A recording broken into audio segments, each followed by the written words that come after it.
الرحمن الرحيم وإذا قيل لهم آمنوا كما آمن الناس قالوا أنؤمن كما آمن السفهاء ألا إنهم هم السفهاء ولكن لا يعلمون وإذا لقوا الذين آمنوا قالوا آمنا وإذا خلوا إلى شياطينهم قالوا إنا معكم إنما نحن مستهزئون الله يستهزئ بهم ويمدهم في طغيانهم يعمهون آمنت بالله صدق الله العظيم اللهم صل على سيدنا ومولانا محمد وعلى آل سيدنا ومولانا محمد وبارك وسلم وصل علیہ۔ سورۃ البقرہ کے اندر اللہ تبارک و تعالیٰ 3 جماعتوں کا تذکرہ فرماتے ہیں۔ سب سے پہلے ایمان والے، پھر اس کے بعد کفار کا تذکرہ فرمایا۔ اب تیسرے نمبر پر جن لوگوں کا ذکر ہو رہا ہے وہ ایسے لوگ ہیں جو زبان سے تو دعویٰ کرتے ہیں کہ ہم لوگ مومن ہیں، ایمان والے ہیں، لیکن حقیقت میں وہ لوگ مومن نہیں ہیں۔ تو وہ دعویٰ کیوں کرتے ہیں؟ فرمایا کہ دعویٰ اس لیے کرتے ہیں یخادعون اللہ والذین آمنوا، وہ اللہ کو اور مومنوں کو دھوکہ دینے کی کوشش کرتے ہیں، اور حقیقت یہ ہے کہ دھوکہ وہ اپنے آپ کے ساتھ، اپنی جانوں کے ساتھ کر رہے ہیں، لیکن انہیں اس بات کا شعور نہیں ہے۔ وجہ یہ ہے کہ ان کے دلوں کے اندر مرض ہے، فی قلوبہم مرض، اور اللہ تعالیٰ ان کے مرض کو بڑھاتے جاتے ہیں۔ اب یہ جو ان کے دل کی بیماری ہے، تو علماء نے لکھا ہے کہ بیماری 2 طرح کی ہوتی ہیں۔ ایک تو حقیقی بیماری ہوتی ہے کہ جیسے انسان کو بلڈ پریشر کا مسئلہ ہے، شوگر کا مسئلہ ہے، جسمانی طور پر کوئی عارضہ لاحق ہو جاتا ہے، اور ایک وہ بیماریاں ہیں جو انسان کو روحانی طور پر لگتی ہیں۔ عام طور پر یہی کہا گیا، لیکن حقیقت یہ ہے کہ جو جسمانی بیماری ہے نا، وہ بیماری اتنی حقیقی نہیں ہے جتنی حقیقی بیماری وہ ہے جو انسان کی روح کو لگتی ہیں۔ انسان کے جسم کو لگنے والی بیماری کی سزا بھی اس کی مدت کم ہوتی ہے، تھوڑا عرصہ انسان کو بھگتنا پڑتا ہے، لیکن جو بیماری انسان کی روح کو لگتی ہے اس کی سزا انسان کو بہت مدت کے لیے بھگتنا پڑتی ہے، یعنی کہ مرنے کے بعد ہمیشہ کے لیے اس کو روحانی امراض کا جو ہے وہ سزا بھگتنا پڑے گی۔ تو یہاں پر کون سا مرض مراد ہے؟ تو اسی طرف گئے ہیں علماء کہ یہاں پر مراد وہ جو روحانی مرض ہے، ان کے دلوں کے اندر جو بیماری ہے روحانی طور پر، شرک والی، منافقت والی، اللہ تعالیٰ اس کا تذکرہ فرما رہے ہیں۔ لیکن اگر دیکھا جائے تو یہ دونوں مرض ان کو لگے ہوئے تھے، منافقین کو، جسمانی مرض بھی تھا ان کا اور ان کا روحانی مرض بھی تھا۔ روحانی مرض تو یہ کہ منافقت کر رہے ہیں، حسد کر رہے ہیں اور مسلمانوں کی جڑیں کاٹنے کی کوشش کر رہے ہیں، تو ایک روحانی مرض ہے۔ لیکن آپ نے دیکھا ہوگا کہ جو آدمی حسد کا شکار ہوتا ہے نا، وہ آدمی جسمانی طور پر بھی بیمار ہوتا ہے، یعنی کہ اگر آپ بیٹھے ہیں ایسی مجلس میں کہ جن سے آپ نفرت کرتے ہیں اور آپ کا اور ان کا مزاج نہیں ملتا، آپ کا اور ان کا نظریہ حیات نہیں ملتا، تو آپ اپنے اندر ہی اندر کڑتے رہیں گے، تو وہ جو آپ کا اندر اندر کڑنا ہے وہ آپ کے لیے بلڈ پریشر کا باعث بنے گا۔ اس وقت چونکہ یہ بیماریاں اس طرح تشخیص نہیں ہوتی تھی، تو یقیناً منافقین کو روحانی طور پر تو بیماری تھی، لیکن یہ روحانی ان کے لیے جسمانی بیماری کا بھی باعث تھی۔ فزادہم اللہ مرضا، اللہ تعالیٰ ان کے مرض کو مزید بڑھاتے چلے جاتے ہیں، اور آخرت میں ان کے لیے عذاب ہے درد دینے والا، بسبب اس کے کہ یکذبون، وہ لوگ جھٹلاتے تھے۔ وَإِذَا قِيلَ لَهُمْ لَا تُفْسِدُوا فِي الْأَرْضِ قَالُوا إِنَّمَا نَحْنُ مُصْلِحُونَ، جب ان سے کہا جاتا ہے کہ فساد نہ کرو زمین میں، تو کہتے ہیں کہ ہم تو کیا کرنے والے ہیں، اصلاح کرنے والے ہیں، پرامن لوگ ہیں۔ سن لو، بے شک وہی لوگ فساد کرنے والے ہیں لیکن ان کا شعور نہیں ہے۔ ایک ہوتا ہے شعور اور ایک ہوتا ہے علم۔ اگلی آیت میں آپ دیکھیں گے وَلَٰكِن لَّا يَعْلَمُونَ، ان کے پاس علم نہیں ہے، وہ جانتے نہیں ہیں، اور یہاں پر ہے وَلَٰكِن لَّا يَشْعُرُونَ، ان کو شعور نہیں ہے۔ شعور کا درجہ جو ہے یہ علم سے بھی نیچے ہے، یعنی کہ علم کا درجہ اوپر ہے، شعور کا درجہ نیچے ہے۔ علم انسان کو حاصل ہوتا ہے، جنات کو، ذوی العقول جو ہیں ان کو حاصل ہوتا ہے، اور شعور ایسی چیز ہے کہ جو انسانوں کو بھی حاصل ہوتا ہے اور حیوانوں کو بھی حاصل ہوتا ہے، یعنی کہ حیوانات بھی جو محسوس چیزیں ہیں ان کے ذریعے وہ شعور حاصل کرتے ہیں، تو یہ جانوروں کو بھی حاصل ہوتا ہے۔ تو اللہ تعالیٰ فرماتے ہیں کہ یہ منافق اتنے گئے گزرے ہیں کہ ان کو وہ بھی حاصل نہیں ہے شعور جو جانوروں کو حاصل ہوتا ہے۔ وَلَٰكِن لَّا يَشْعُرُونَ وَإِذَا قِيلَ لَهُمْ، آیت نمبر 13 ہے جی، آج یہاں سے سبق۔ وَإِذَا، اور جب قیل کہا جاتا ہے، لہم ان سے، آمنو ایمان لاؤ، کما آمن الناس جس طرح ایمان لائے الناس لوگ ایمان لائیں، لوگوں کی طرح تم بھی ایمان لاؤ۔ قالو تو کہتے ہیں، انؤمنو کیا ہم ایمان لائیں، کما جس طرح آمن السفہاء ایمان لائے بے وقوف لوگ۔ یہاں پر اس آیت کو ذرا سوچئے کہ جو بندہ ایمان کا دعویٰ کرتا ہے اس کو یہ کیوں کہا جا رہا ہے کہ تم ایمان لاؤ؟ یعنی کہ وہ لوگ جو تھے جو آپ صلی اللہ علیہ وسلم کی مجلس میں آتے تھے، نمازیں پڑھتے تھے، باقی سارے معاملات تھے، ان کو کون کہتا تھا کہ تم ایمان لاؤ؟ اور وہ آگے سے کیا جواب دیتے تھے کہ ہم ایمان نہیں لائیں گے۔ یعنی کہ ایک بندہ کلاس میں آتا ہے اور آپ اس کو کہتے ہیں کہ کلاس میں آیا کرو، تو وہ کہے گا میں تو پہلے سے آتا ہوں، مجھے کیوں کہا جا رہا ہے؟ تو ان کو کون کہتا تھا؟ ان کو کہنے والے لوگ ایسے تھے جو یہ سمجھتے تھے کہ یہ مومن نہیں ہیں، باوجود اس کے کہ وہ دعویٰ کرتے ہیں ایمان کا لیکن مومن نہیں ہیں. یہ اصل میں جو بھائی عبدالحسین نے اس دن سوال کیا تھا نا کہ اس زمانے میں صحابہ اور منافق مل جل کے رہتے تھے، تو کیسے پتہ چلے گا کہ منافق کون ہے اور صحابی کون ہے؟ تو اس آیت کے اوپر ذرا سا جب غور کرتے ہیں نا، ہمیں پتہ چلتا ہے کہ منافق اس زمانے میں نمایاں تھے، پتہ چلتا تھا، لوگ ان کو کہتے تھے ایمان لاؤ، اور وہ یہ بھی نہیں کہتے تھے کہ ہم ایمان لا چکے ہیں، ہمیں آپ کیوں کہہ رہے ہیں، بلکہ وہ کیا کہتے تھے کہ ہم ایمان ان کی طرح نہیں لائیں گے، یعنی کہ وہ الگ تھے، منفرد تھے، ممتاز تھے، اور جو باقی لوگ تھے مسلمان وہ الگ تھے، وہ ان کو الگ بھی سمجھتے تھے. قرآن پاک کے اندر جب ہم مطالعہ کرتے ہیں نا، بہت سی ایسی جگہیں ہیں جہاں پر ہمیں محسوس ہوتا ہے کہ منافقین کی اپنی ایک کیٹیگری تھی اور صحابہ کی اپنی ایک کیٹیگری تھی. صحابہ ان سے اپنے آپ کو الگ رکھتے تھے اور وہ اپنے آپ کو صحابہ سے الگ رکھتے تھے، نمایاں رکھتے تھے. اس کی وجہ کیا ہے، اس کی نشانی اور علامت کیا ہے؟ ایک تو نشانی یہ ہے کہ آگے جب منافقین کا تذکرہ آئے گا تو اللہ تعالیٰ فرماتے ہیں کہ فلا تقعدوا معهم، ان منافقین کے ساتھ آپ نے بیٹھنا نہیں ہے. اب اس کا مطلب یہ ہے کہ قرآن کا حکم آ گیا، اس کے بعد صحابہ منافقین کے ساتھ بیٹھتے نہیں تھے. اگر صحابہ منافقین کے ساتھ بیٹھتے تھے تو اس کا مطلب تو یہ ہے کہ قرآن کے حکم کی خلاف ورزی ہو رہی ہے. اور دوسرا یہ بھی پتہ چلتا ہے کہ منافقین بھی جو آپ صلی اللہ علیہ وسلم کے سچے صحابہ تھے ان کو اپنے سے الگ سمجھتے تھے. جیسے غزوہ بنی المصطلق ہوا تو صحابہ نکلے اور کچھ منافقین بھی، عبداللہ ابن ابی وغیرہ یہ بھی نکلے. تو ان کی عادت یہ تھی، اگر آپ سیرت پڑھیں گے تو آپ دیکھیں گے کہ منافقین اپنے خیمے سب سے آخر پہ لگاتے تھے. مقصد کیا ہوتا تھا کہ اگر آگے مشکل حالات ہوئے، کوئی مطلب حملہ ہوا تو ہم پیچھے سے بھاگ جائیں گے. تو یہ پیچھے آپ واقعہ پڑھتے ہیں نا، حضرت عائشہ رضی اللہ تعالیٰ عنہ کے اوپر جب تہمت لگی تو وہ حضرت عائشہ رضی اللہ تعالیٰ عنہ ہار تلاش کرنے کے لیے وہاں پر رکیں، اور پھر تھوڑی دیر کے بعد وہ دوسرے صحابی آئے اور وہ ان کو لے کر گئے قافلے تک. تو جب قافلے تک پہنچنے لگے تو سب سے پہلے جنہوں نے حضرت عائشہ رضی اللہ تعالیٰ عنہ کو اور اس صحابی کو دیکھا تھا وہ کون لوگ تھے؟ منافقین تھے، کیونکہ وہ سب سے پیچھے تھے نا، تو انہوں نے نعرے لگانا شروع کر دی. تو وہ اپنے خیمے بھی الگ لگاتے تھے، پیچھے کر کے لگاتے تھے. اور وہاں پر ایک واقعہ یہ پیش آیا تھا کہ پانی پلانے کے اوپر آپس کے اندر مہاجرین اور انصار کا، یعنی کہ مہاجرین کا ایک بندہ گیا، غلام گیا پانی بھرنے کے لیے، ایک انصار کا بندہ تھا، ان کا آپس کے اندر کسی معاملے پر تنازع ہو گیا پہلے پانی بھرنے کے اوپر. تو وہ جو مہاجر تھا اس نے آواز لگائی کہ یا معاشر المہاجر، مہاجروں آ جاؤ. انصار کے جو بندہ تھا اس نے آواز لگائی انصاریوں آ جاؤ، تو جمع ہوئے. اب عبداللہ ابن ابی جو ہے اس سارے منظر کو دیکھ رہا ہے، سارے حالات کو دیکھ رہا ہے. قرآن نے اس کا پورے واقعے کا نقشہ کھینچا ہے سورۃ منافقون کے اندر. تو جب آپ صلی اللہ علیہ وسلم نے یہ سارا معاملہ حل کر دیا تو یہ اس کو کڑن تھی کہ میں تو معاملے کو بھڑکا رہا تھا اور معاملہ بھڑکا نہیں ہے، تو اب کیا کرنا چاہیے؟ تو اس نے اپنی وہ الگ خیمے کے اندر جب میٹنگ کی تو اس نے وہاں پر کہا کہ ہم الذین یقولون، ان لوگوں میں سے ایسے ہیں، یقولون جو کہتے ہیں، لا تنفقوا، تم خرچ نہ کرو، علی ان کے اوپر، من عند رسول اللہ، جو رسول اللہ کے پاس ہے نا ان کے اوپر خرچ نہیں کرنا. یہ کون کہنے والے ہیں؟ منافقین. کہ کن کے اوپر خرچ نہیں کرنا؟ جو اللہ کے رسول کے پاس ہیں. تو یہ منافقین کہاں ہوتے تھے؟ یہ خود پاس نہیں ہوتے تھے. اس سے پتہ چلتا ہے کہ منافقین آپ صلی اللہ علیہ وسلم کے پاس نہیں ہوتے تھے. وہ آتے تھے، مطلب جو مجمع ہوتا تھا، پبلک گیدرنگ ہوئی، نماز کے اوپر آ گئے، جمعے کے اوپر آ گئے، ویسے جیسے سیکھنے سکھانے کا جو عمل ہے جو آپ صلی اللہ علیہ وسلم کی مجلس ہوتی تھی اس میں وہ ہم نشین نہیں ہوتے تھے. اگرچہ اسلام کا دعویٰ کرتے تھے، سارے معاملات تھے، لیکن وہ آپ صلی اللہ علیہ وسلم کے ہم نشین نہیں تھے. اس واقعے سے بھی پتہ چلتا ہے کہ لا تنفقوا علی من عند رسول اللہ، ان لوگوں کے اوپر خرچ نہ کرو جو آپ صلی اللہ علیہ وسلم کے ساتھ رہتے ہیں. اس سے پتہ چلتا ہے کہ اس زمانے میں جو دعویٰ کرنے والے تھے ایمان کا، ان میں کچھ لوگ تو ایسے تھے جو آپ صلی اللہ علیہ وسلم کے ہم نشین تھے، ہم مجلس تھے، اور کچھ لوگ ایسے تھے جو آتے تھے دکھلاوے کے لیے اور آ کر چلے جایا کرتے تھے. تو ایک منفرد قسم کے لوگ تھے. اور دوسرا یہ ہے کہ جن صحابہ کرام کے اوپر یہ تہمت لگائی جاتی ہے، اور ایک آج کل جو ہے نا ٹرم بنی ہوئی ہے منافق صحابہ اور مخلص صحابہ، نعوذ باللہ، تو یہ ایک بڑی بےہودہ قسم کی کسی نے اصطلاح ایجاد کی ہے آج کل کے خاص طور پہ جو اسکالر بنے ہوئے ہیں کہ منافق صحابہ اور مخلص صحابہ، تو یہ اصطلاح بناتے ہیں. تو بات کیا چل رہی تھی؟ اچھا، وہ الزام کس کے اوپر لگاتے ہیں کہ یہ صحابی جو ہے منافق ہو گیا، یہ منافق ہو گیا، یہ منافق ہو گیا؟ کن کے اوپر الزام لگاتے ہیں؟ حضرت ابوبکر کے اوپر، حضرت عمر کے اوپر، حضرت عثمان کے اوپر اور دیگر صحابہ. حالانکہ قرآن نے بالکل واضح کر دیا کہ منافق کون ہیں. وہ آگے سورۃ توبہ کے اندر آئے گا، وَمِمَّنْ حَوْلَكُم مِّنَ الْأَعْرَابِ مُنَافِقُونَ، آپ کے ارد گرد جو قبائل ہیں نا اعراب کے، دیہاتیوں کے، ان کے اندر منافق ہیں. وَمِنْ أَهْلِ الْمَدِينَةِ، اور مدینہ والوں میں سے کچھ ایسے ہیں، مَرَضُوا عَلَى النِّفَاقِ، جو منافقت کے اوپر ہیں. یہ آیت جو ہے اس بات کے اوپر دلیل ہے کہ مدینے والوں میں سے کچھ لوگ تھے منافقت کرنے والے، یہ مدینے کے آس پاس رہنے والے کچھ لوگ تھے جو منافقت کرتے تھے، کچھ قبائل تھے. یہ جو حضرت ابوبکر رضی اللہ تعالیٰ عنہ ہیں یہ مدینے والے تھے، حضرت عمر، حضرت عثمان اور یہ دیگر لوگ تھے. ان کو تو قرآن نے خود نکال دیا.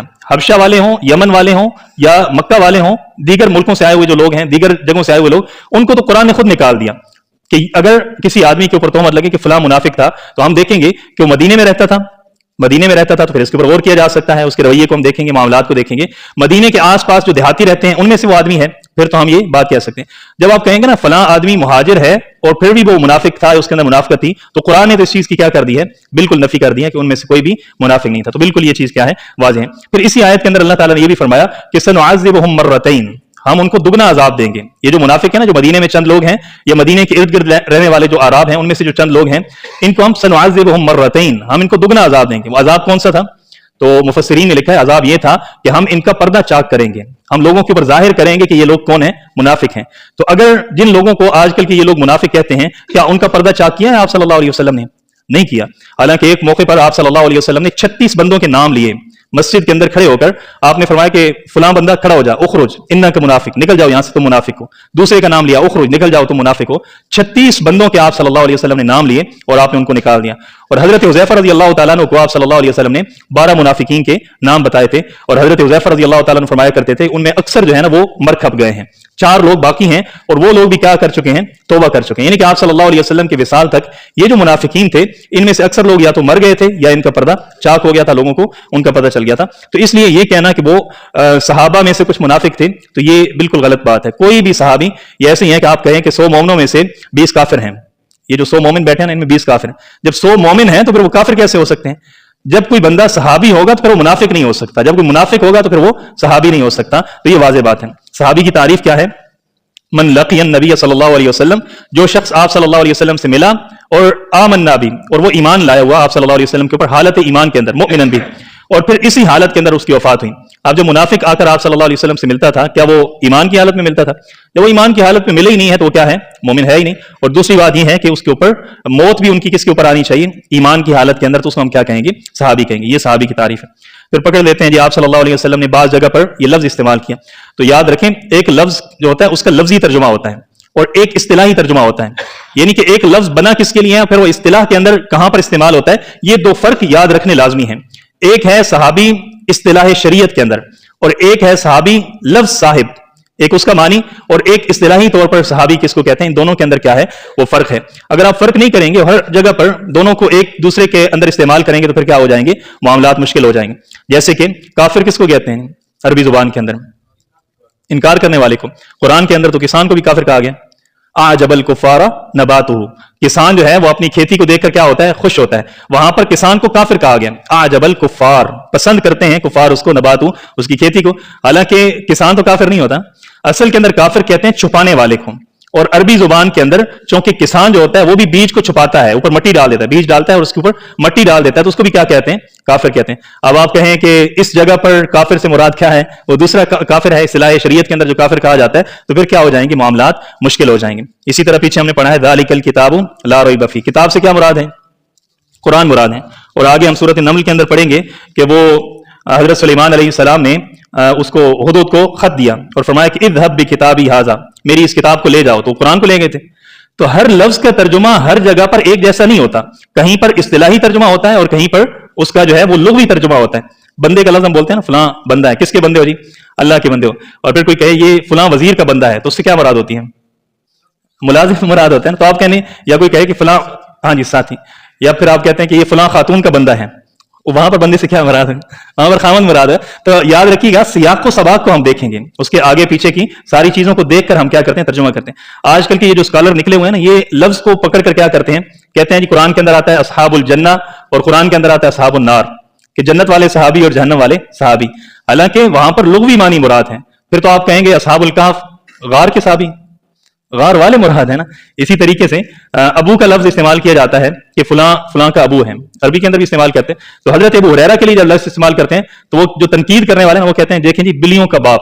حالانکہ وہاں پر ابو کا مطلب کیا ہوتا ہے, والا, بلیوں والا. ابو تراب کا کیا مطلب ہے, حضرت علی رضی اللہ تعالیٰ عنہ کو کہا جاتا ہے ابو تراب, تو مٹی کا باپ, مٹی والا. تو اسی لیے لفظ ایک ہوتا ہے لیکن اس کا شرعی اور اصطلاحی معنی کچھ ہوتا ہے اور لفظی معنی کچھ ہوتا ہے. تو اس سے آیت سے بھی پتہ چلتا ہے کہ اس زمانے کے اندر بھی جو ہے نا وہ منافقین کیا تھے, منفرد تھے. صحابی کی تعریف جب آپ کے ذہن کے اندر رہے گی کہ جس نے ایمان کی حالت میں آپ صلی اللہ علیہ وسلم سے ملاقات کی اور اسی ایمان کی حالت میں اس کی جب وفات ہو گئی, تو وہ آدمی کیا کہلائے گا, صحابی کہلائے گا. اور جب آپ صلی اللہ علیہ وسلم دنیا سے رخصت ہوئے تو کوئی بھی ایسا نہیں تھا جو ایمان کا دعویٰ کرتا اور منافق ہو. کیوں؟ اس کی وجہ یہ ہے کہ قرآن کے اندر اللہ تعالیٰ نے واضح فرما دیا کہ یہ جو منافق ہیں نا، ان کو ہم 2 عذاب ضرور دیں گے. ایک عذاب ان کا پردہ چاک کرنے والا، اور ایک عذاب ان کو کیا ملے گا کہ ان کی رسوائی ہوگی اور آخرت کے اندر ان کو عذاب ملے گا. تو اگر وہ بندہ زندہ رہا، صحابی بن کر پھرتا رہا، اور دوسرے لوگوں کو پتہ بھی نہیں چلا، اور اس کے ساتھ وہ مومنوں والا معاملہ کرتے رہے، اور آپ صلی اللہ علیہ وسلم دنیا سے رخصت ہو گئے، تو پھر تو قرآن کی بات جھوٹی ثابت ہو جائے گی کہ اللہ تعالیٰ نے فرمایا کہ ہم ان کو عذاب دیں گے، اور عذاب اس کو ہوا نہیں. صحابہ اس سے روایتیں بھی لیتے رہے، اس کو خلیفہ بھی بناتے رہے، سارے معاملات کرتے رہے، تو یہ کیا ہو جائے گا؟ قرآن کا انکار ہو جائے گا. تو فرمایا کہ وَإِذَا قِيلَ لَهُمْ آمِنُوا كَمَا آمَنَ النَّاسُ، جب ان سے کہا جاتا ہے کہ ایمان لاؤ، کما آمن الناس، جیسے لوگ ایمان لائے، قالوا، تو کہتے ہیں انؤمن، کیا ہم ایمان لائیں، کما آمن السفہاء، جیسے بیوقوف لوگ ایمان لائے. یعنی کہ وہ صحابہ کو کیا سمجھتے تھے؟ یہ تو بیوقوف ہیں، نہ ان کو مال کی پرواہ ہے، نہ اپنی جان کی پرواہ ہے، اور اپنا سب کچھ کیا کر رہے ہیں؟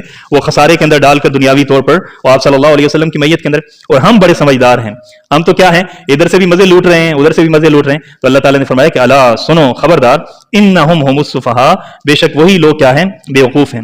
اس سے یہ بھی پتہ چلتا ہے کہ جو آدمی صحابہ کے اوپر جس انداز سے بات کرے گا، اس کے ساتھ معاملہ مسلمانوں کا اسی طرح کا ہوگا. جو آدمی کہے گا کہ صحابی کیا تھے؟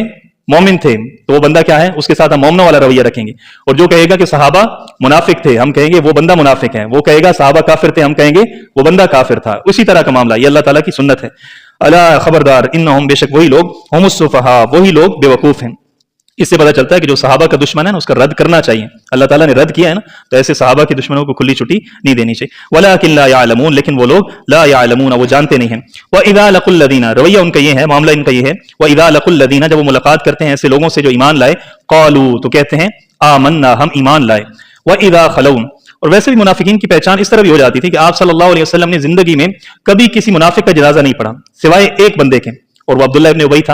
اور وہ بھی آپ صلی اللہ علیہ وسلم کا اپنا اجتہاد تھا، اپنی اجتہاد کر کے خود سوچ کر آپ صلی اللہ علیہ وسلم نے وہ جنازہ پڑھایا. اور آپ صلی اللہ علیہ وسلم نے جب جنازہ پڑھایا تو اللہ تعالیٰ نے اس کے اوپر کیا کر دی؟ آیتیں نازل فرما دی کہ آئندہ کے بعد آپ کسی بھی منافق کافر کا جنازہ نہیں پڑھیں گے. تو اگر منافقین مرتے تو تھے نا، تو آپ صلی اللہ علیہ وسلم جنازہ پڑھتے تھے یا نہیں پڑھتے تھے؟ اگر پڑھتے تھے تو یقیناً نہیں پڑھتے تھے. جب نہیں پڑھتے تھے تو لوگوں کو پتہ چل جاتا تھا کہ یہ کیا ہے؟ منافق ہے. وَإِذَا خَلَوْا إِلَىٰ شَيَاطِينِهِمْ، اور جب وہ الگ ہوتے ہیں، إِلَىٰ شَيَاطِينِهِمْ، اپنے شیطانوں کے پاس. شیطان انسانوں میں سے بھی ہوتے ہیں نا، جن کا رویہ اور جن کا معاملہ کیا ہوتا ہے؟ شیطانوں والا ہوتا ہے. تو ان کے پاس جاتے ہیں، اپنے بڑوں کے پاس. قالوا، تو کہتے ہیں انا معکم، بے شک ہم تمہارے ساتھ ہیں. انما نحن مستہزئون، تو پوچھتے تھے نا اگر تو ہمارے ساتھ ہو تو پھر مسلمانوں کے پاس کیا کرنے جاتے ہو؟ نمازیں کیوں پڑھتے ہو وہاں پر؟ جمعہ کیوں پڑھتے ہو؟ تو آگے سے جواب دیتے انما نحن مستہزئون، ہم تو کیا کرتے ہیں؟ ان کے ساتھ مذاق کرتے ہیں، استہزاء کرتے ہیں، ہم تو ان کا ٹھٹھا اڑانے کے لیے جاتے ہیں. اللہ تعالیٰ فرماتے ہیں کہ اللہ یستہزئ بہم، اللہ تعالیٰ یستہزئ بہم، ان کے ساتھ مذاق کرتا ہے. اب اللہ تعالیٰ کی ذات تو مذاق سے پاک ہے. اس کو کہتے ہیں تشاکل لفظی، کہ لفظ دونوں ایک ہیں. وہ استہزاء کرتے ہیں، وہ کہتے ہیں کہ ہم استہزاء کرتے ہیں. اللہ تعالیٰ فرماتے ہیں کہ میں ان کے ساتھ استہزاء کرتا ہوں. ان کا استہزاء تو استہزاء ہے، لیکن اللہ تعالیٰ جو لفظ استعمال کرے نا، اللہ یستہزئ بہم، یہ لفظ ویسا ہے، لیکن اس کا معنی ہم ویسا نہیں کریں گے، بلکہ اس کا معنی کیا ہوگا؟ اللہ یستہزئ بہم، اللہ تعالیٰ ان کے مذاق کی ان کو سزا دیتا ہے.